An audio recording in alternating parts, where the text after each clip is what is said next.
Hello, it's day 268, and I want to talk about wanting to eat. You would not believe how many people are trying to turn intuitive eating into just another diet.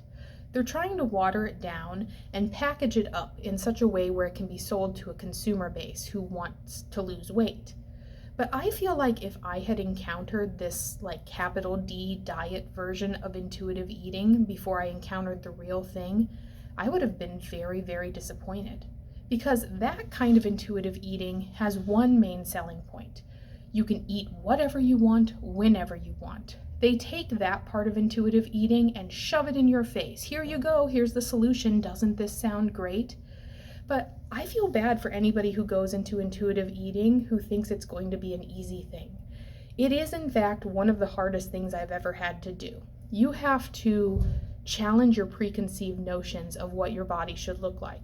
You have to challenge your ideas of what food is and how it is involved in your life and how you interact with the world with this, diet subculture going on all around you. It is incredibly difficult.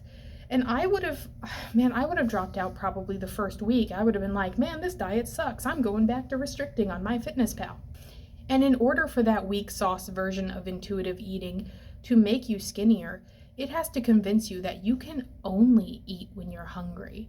Yeah, you can eat whatever you want, whenever you want, but only when you're hungry. That's a caveat that real intuitive eating doesn't even touch. It just tells you, whatever reason you want to eat, go for it. If you just want to eat, if you know that you're not going to be able to eat later, even if you're not hungry, you can eat now. But weak, fake intuitive eating, no. You have to have stomach growling hunger before you can eat. That weak sauce version of intuitive eating wants you to stay in step one of intuitive eating. It's still telling you that being skinnier is better.